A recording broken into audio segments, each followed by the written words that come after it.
Good morning, folks. We've got a special video coming tonight, so swing back around here later. But right now we're running down space weather, the 9th record cold and snow event of the Americas this year, and our top science news. We begin at spaceweathernews.com. And finding the last day on our star maintains the patchy southern coronal hole extensions reaching up to low latitude from the south. The bright region on the south as well is still the no sunspot remains of the active region that popped up a week ago, still in decay. As we look at the solar wind, the descent in telemetry intensity halted yesterday and flattened out in tremendously calm range.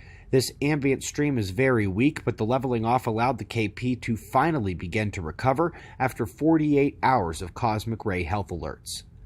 Let's go to Alaska, where the record warmth shifted to record cold for many of the regions, including the coldest temperature recorded anywhere in Alaska in almost a decade.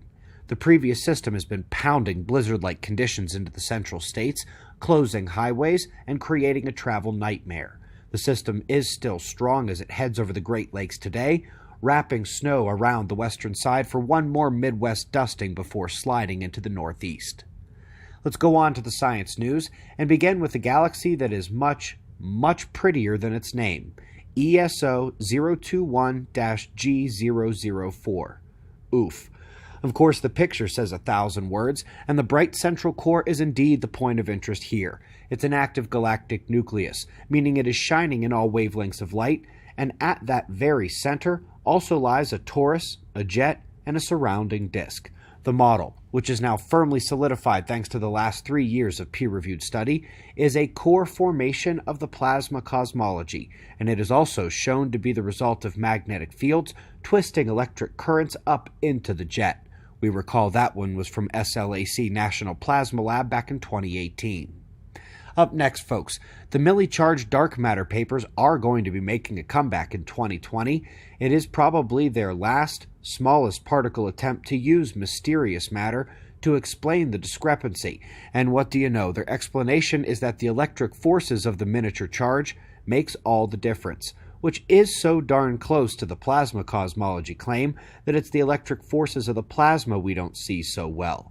In truth, folks, the combination of a new magic particle with electric charge is just their way of getting around the utter failure of their hypothesized particles to represent reality, let alone ever be found. Up next is a little bit of a reality check for those scared of ionospheric manipulation.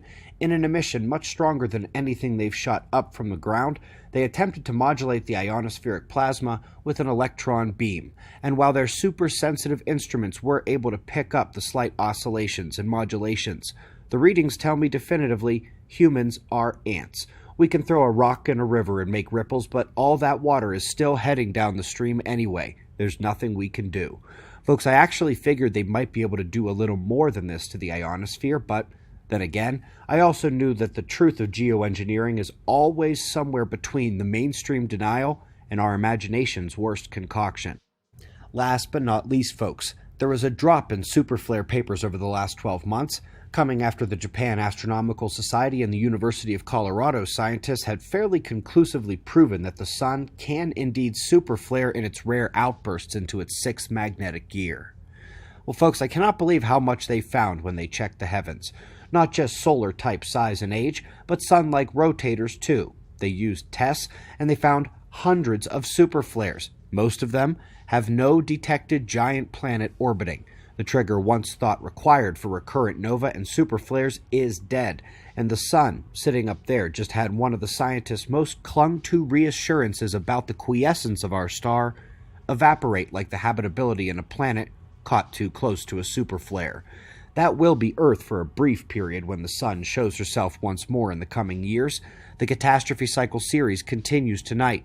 I'll see you then. We greatly appreciate your support. We've got wind map forecasts and shots of our star to close, and of course we'll do this all again tomorrow, right here, but right now it's 4:20 a.m. in the new Valley of the Sun. Eyes open, no fear. Be safe, everyone.